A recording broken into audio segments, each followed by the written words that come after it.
Engine terminology, അതായത് എൻജിൻ്റെ ബേസിക്കായ terminology എന്തൊക്കെയാണ് എന്നുള്ള കാര്യങ്ങളാണ്. നമുക്ക് എൻജിനുമായി ബന്ധപ്പെട്ട കുറേ ടേംസ് ഉണ്ട്. ഇതൊരു ബേസായുള്ള കാര്യമാണ്. ഈ ബേസായ കാര്യങ്ങൾ അറിഞ്ഞാൽ മാത്രമേ നമുക്ക് എങ്ങനെയാണ് എൻജിൻ പ്രവർത്തിക്കുക, അല്ലെങ്കിൽ എൻജിൻ്റെ പ്രധാനപ്പെട്ട ഭാഗങ്ങൾ എന്തൊക്കെയാണ് എന്നുള്ളതൊക്കെ അടുത്ത തലത്തിലേക്ക് നമുക്ക് മനസ്സിലാക്കാൻ കഴിയുള്ളൂ. അപ്പോൾ ആദ്യമായിട്ട് നമുക്ക് എൻജിൻ്റെ ടെർമിനോളജി മീൻസ് എൻജിനിൽ ഉപയോഗിക്കുന്ന കുറേ ടേംസുകൾ നമുക്കറിയാം. ഇപ്പോൾ വാഹനവുമായി ബന്ധപ്പെട്ട സാധാരണ എൻജിൻ ഉപയോഗിക്കുന്നത് വാഹനങ്ങളിലാണല്ലോ. വാഹനവുമായി ബന്ധപ്പെട്ട പല മാഗസിനും കാര്യങ്ങളൊക്കെ എടുക്കുമ്പോൾ കാണാം നമുക്ക് പരിചയമല്ലാത്ത കുറേ വാക്കുകൾ. Break power, engine torque, cubic capacity എന്നൊക്കെ പറഞ്ഞിട്ട് പലതും കേൾക്കാൻ കഴിയും. അതെന്തൊക്കെയാണ് എന്ന് നമുക്ക് വളരെ എളുപ്പത്തിൽ മനസ്സിലാക്കാൻ പറ്റുന്ന ഒരു വീഡിയോ ആണത്. എല്ലാവരും ഈ വീഡിയോ കാണുന്നതിനോടൊപ്പം തന്നെ സബ്സ്ക്രൈബ് ചെയ്യുകയും ബെല്ലൈക്കൺ അമർത്തുകയും ചെയ്യേണ്ടതാണ്. അങ്ങനെയാകുമ്പോൾ ITI ചെറിയ മുണ്ടത്തിൻ്റെ ഔദ്യോഗിക യൂട്യൂബ് ചാനലിൽ വരുന്ന തുടർന്നുള്ള വീഡിയോകളും നിങ്ങൾക്ക് മൊബൈലിൽ നോട്ടിഫിക്കേഷനായിട്ട് വരും. പ്രധാനമായിട്ട് ITI, പോളിടെക്നിക്, എഞ്ചിനീയറിംഗ് കോളേജ് അവിടെ പഠിക്കുന്ന വിദ്യാർത്ഥികൾക്കുള്ള പ്രാക്ടിക്കൽ നോളജ് പരമാവധി ലഭിക്കുന്ന തരത്തിലാണ് നമ്മുടെ വീഡിയോകളെല്ലാം തന്നെ ചെയ്തിട്ടുള്ളത്. നമുക്ക് വീഡിയോയിലേക്ക് കിടക്കാം.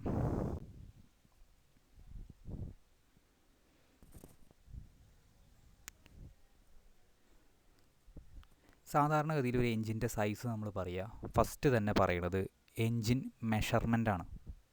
അതായത് എൻജിൻ്റെ സൈസ്.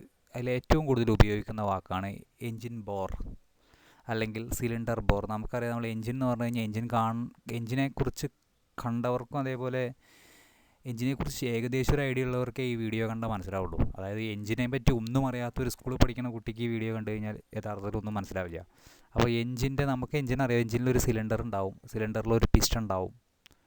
ആ പിസ്റ്റൻ്റെ പ്രവർത്തനം കൊണ്ട് പിസ്റ്റൻ്റെ പ്രവർത്തന ഭാഗമായിട്ട് എയർ ഫ്യൂവൽ മിക്സർ അല്ലെങ്കിൽ എയർ ഫ്യൂവൽ കോമ്പോസിഷൻ, അതായത് എക്സ്പ്ലോഷനും പൊട്ടിത്തെറിയൊക്കെ ഉണ്ടാവും. അതിൻ്റെ ഭാഗമായിട്ട് പവർ ഉണ്ടാവുന്നത് എന്നൊക്കെ നമുക്ക് അറിയുന്ന കാര്യങ്ങളാണ്.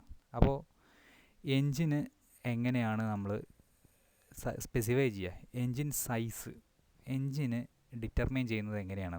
പ്രധാനമായിട്ടും എൻജിൻ്റെ ഡയമീറ്റർ, സിലിണ്ടറിൻ്റെ ഡയമീറ്ററിനെ പറയുന്ന പേരാണ് ബോർ. അപ്പോൾ ഈ ബോർ എന്നുള്ളതിനൊപ്പം തന്നെ സ്ട്രോക്ക് എന്ന് പറഞ്ഞൊരു വാചകം കൂടിയുണ്ട്. സ്ട്രോക്ക് എന്ന് പറഞ്ഞാൽ നമുക്ക് പ്രധാനമായിട്ടും മനസ്സിലേക്ക് ഓടിയെത്ത 2 സ്ട്രോക്ക് 4 സ്ട്രോക്ക്, ആ സ്ട്രോക്ക് അല്ല ഈ സ്ട്രോക്ക്.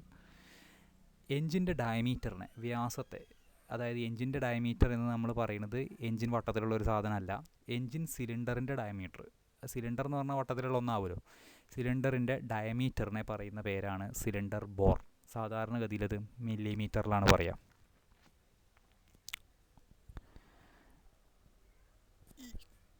ഈ ഫിഗറിൽ നമുക്ക് കാണാവുന്നതാണ്. അതായത് ഒരു പിസ്റ്റൺ ഉണ്ട്, ഒരു സിലിണ്ടർ ഉണ്ട്. ആ സിലിണ്ടറിൻ്റെ ഡയമീറ്ററിനെ നമ്മൾ ബോർ എന്ന് അടയാളപ്പെടുത്തിയിട്ടുണ്ട്. അതെന്താണെന്ന് വെച്ച് കഴിഞ്ഞാൽ അതാണ് സിലിണ്ടറിൻ്റെ ബോർ എന്ന് പറഞ്ഞു കഴിഞ്ഞാൽ പിസ്റ്റൺ ഇട്ടിരിക്കുന്ന സിലിണ്ടറിൻ്റെ ഡയമീറ്ററാണ്. മറിച്ച് അതിൻ്റെ താഴെ സ്ട്രോക്ക് നേടിയിട്ടൊരു വട്ടത്തിനുള്ളിൽ സ്ട്രോക്ക് നേടിയിട്ടുണ്ട്. അതെന്താണെന്ന് പറഞ്ഞു കഴിഞ്ഞാൽ അത് സ്ട്രോക്ക് അല്ല. യഥാർത്ഥത്തിൽ സ്ട്രോക്ക് എന്ന് പറഞ്ഞ ആൾക്കാരുടെ മനസ്സിലെപ്പോഴും ഉണ്ടാവുന്നതാണത്, പക്ഷേ അതല്ല സ്ട്രോക്ക്. അപ്പോൾ അതല്ല എന്ന് കാണിക്കാൻ വേണ്ടിയിട്ടാണ് നമ്മൾ ആ സ്ട്രോക്ക് ഒന്ന് വട്ടിട്ട് വെച്ചിട്ടുണ്ട്. പെട്ടെന്ന് നമ്മൾ സ്ട്രോക്ക് എന്ന് പറഞ്ഞു കഴിഞ്ഞാൽ അതാണ് എന്ന് വിചാരിക്കും. അങ്ങനെയല്ല. പക്ഷേ ബോർ കറക്റ്റാണ്. സിലിണ്ടറിൻ്റെ വ്യാസമാണ് ബോർ. സ്ട്രോക്ക് വേറെന്തോ ആണ്. വേറെ എന്താണെന്നുള്ളത് നമുക്ക് തുടർന്ന് കണ്ടാൽ മനസ്സിലാവും. സിലിണ്ടർ ബോർ എന്ന് പറഞ്ഞു കഴിഞ്ഞാൽ ഒന്നുമില്ല, സിലിണ്ടറിൻ്റെ ഡയമീറ്റർ. സിലിണ്ടർ എന്ന് പറഞ്ഞു കഴിഞ്ഞാൽ വട്ടത്തിലായിരിക്കും ഉണ്ടാവുക. ഈ വട്ടത്തിലുള്ള സിലിണ്ടറിൻ്റെ ഡയമീറ്റർ നമ്മളൊരു മെഷറിംഗ് ടൂൾ കൊണ്ട്, ഇപ്പോൾ ഉദാഹരണത്തിന് വെർനിയർ കാലിപ്പറോ അല്ലെങ്കിൽ ഒരു ഇൻസൈഡ് മൈക്രോമീറ്ററോ ഉപയോഗിച്ച് നമ്മൾ അളന്നു കഴിഞ്ഞാൽ കിട്ടുന്ന ആ സിലിണ്ടറിൻ്റെ വ്യാസത്തെ പറയുന്നത് പേരാണ് സിലിണ്ടറിൻ്റെ ബോർ. സ്ട്രോക്ക് എന്ന് പറഞ്ഞു കഴിഞ്ഞാൽ യഥാർത്ഥത്തിൽ ആ സിലിണ്ടറിൻ്റെ പിസ്റ്റൺ ട്രാവൽ ചെയ്യുന്നതുമായി ബന്ധപ്പെട്ടതാണ്. അതായത് പിസ്റ്റൻ്റെ ഡിസ്പ്ലേസ്മെൻറ്റുമായി ബന്ധപ്പെട്ട് നമുക്ക് കുറച്ച് അറിയുന്ന ഒരാൾക്ക് മനസ്സിലാവും. പിസ്റ്റൺ TDC, BDC, അതായത് പിസ്റ്റൺ സിലിണ്ടറിൽ മുകളിലേക്ക് വന്ന് നിന്ന് കഴിഞ്ഞാൽ ഏറ്റവും മുകളിൽ നിൽക്കുന്ന ഭാഗത്തെ നമ്മൾ ടോപ്പ് ഡെഡ് സെൻറ്റർ അല്ലെങ്കിൽ TDC എന്ന് പറയും. പിസ്റ്റൺ മുഴുവനായിട്ട് താഴത്തേക്ക് വന്ന് പിസ്റ്റൻ്റെ മുകൾ ഭാഗം താഴെ നിൽക്കുന്ന ഭാഗത്തെ പറയുന്ന പേര് ബോട്ടം ഡെഡ് സെൻറ്റർ അല്ലെങ്കിൽ BDC എന്ന് പറയും. അപ്പോൾ TDC എന്താണ്, BDC എന്താണ് നമുക്ക് വരും സ്ലൈഡുകൾ കണ്ടറിയാം. അതായത് പിസ്റ്റൺ മുകളിലാണ് നിൽക്കുന്നതെങ്കിൽ എപ്പോഴും നമ്മൾ പിസ്റ്റൻ്റെ മുകൾ ഭാഗമാണ് നോക്കുക. പിസ്റ്റൺ മുകളിൽ സിലിണ്ടറിൻ്റെ മുകളിലേക്ക് വന്ന് നിൽക്കുമ്പോൾ പിസ്റ്റൻ്റെ മുകൾ ഭാഗവുമായി ബന്ധപ്പെട്ട പോയിൻ്റാണ് TDC, top dead centre. Piston താഴെ വന്ന് നിൽക്കുമ്പോൾ പിസ്റ്റൻ്റെ മുകൾ ഭാഗം തന്നെ താഴെ എവിടെയാണോ ഏറ്റവും താഴത്തെ എവിടെയാണോ നിൽക്കുന്നത് അതാണ് BDC, ബോട്ടം ഡെഡ് സെൻറ്റർ. അപ്പോൾ TDC മുതൽ BDC വരെയുള്ള ലീനിയർ ഡിസ്റ്റൻസ് അല്ലെങ്കിൽ ദൂരം അതാണ് സ്ട്രോക്ക് എന്ന് പറയുക. സാധാരണ അത് മില്ലിമീറ്ററിലാണ്, ബോറ് പോലെ തന്നെ മില്ലിമീറ്ററിലാണ് പറയുക. പിസ്റ്റൻ്റെ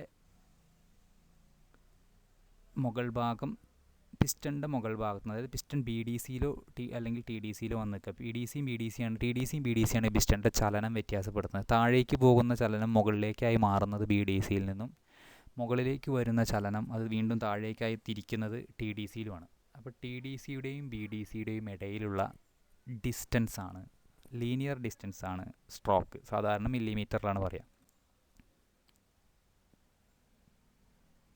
നെക്സ്റ്റ് വൺ സബ്റ്റ് വോളിയം. അതായത് പിസ്റ്റൺ സിലിണ്ടറിൽ നിൽക്കുമ്പോൾ കണ്ടോ, പിസ്റ്റൺ മുകളിലേക്ക് വന്നു കഴിഞ്ഞാൽ ഈ പിസ്റ്റൻ്റെ മുകൾ ഭാഗം TDCക്ക് നേരെ വന്ന് നിൽക്കും.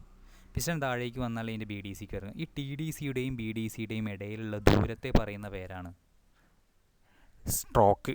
പിസ്റ്റൻ്റെ ചലനത്തിൻ്റെ ഭാഗമായിട്ട് TDCക്കും BDCക്കും ഇടയിലുള്ള ദൂരത്തെ പറയുന്ന പേരാണ്, അല്ലെങ്കിൽ അതിൻ്റെ നീളം.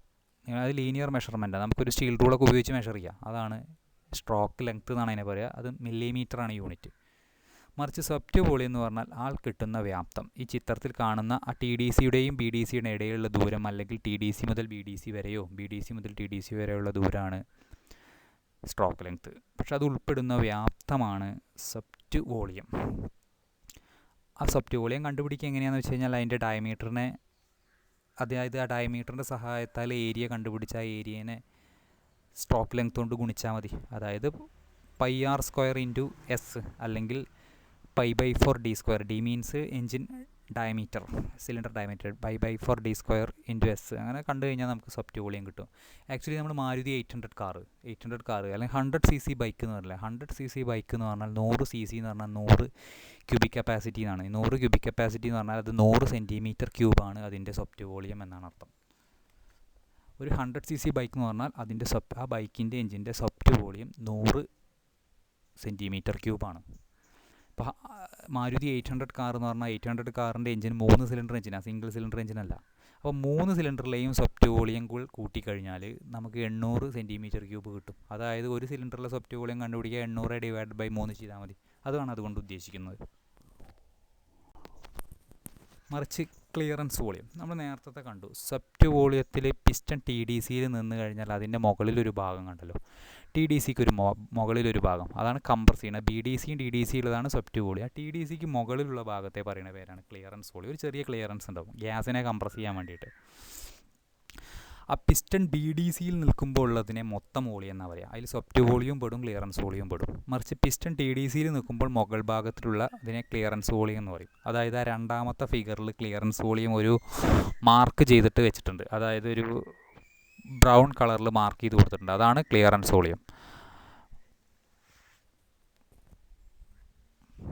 നേരത്തെ നോക്കിയാൽ മതി. ഇപ്പോൾ ഇതിപ്പോൾ എന്ന് പറഞ്ഞു കഴിഞ്ഞാൽ സ്ട്രോക്ക് കണ്ടില്ലേ, സ്ട്രോക്ക് ചലനാണ്. ആ സ്ട്രോക്ക് ഒരു പ്രത്യേകത ഉണ്ട്. അടിയിൽ ക്രാങ്ക് ഷാഫ്റ്റ് നോക്കിയാൽ മതി. ആ ക്രാങ്ക് ഷാഫ്റ്റിൻ്റെ റോഡ് ജേണൽ ആക്സിസും അതേപോലെ മെയിൻ ജേണൽ ആക്സിസും കാണാം. ആ മെയിൻ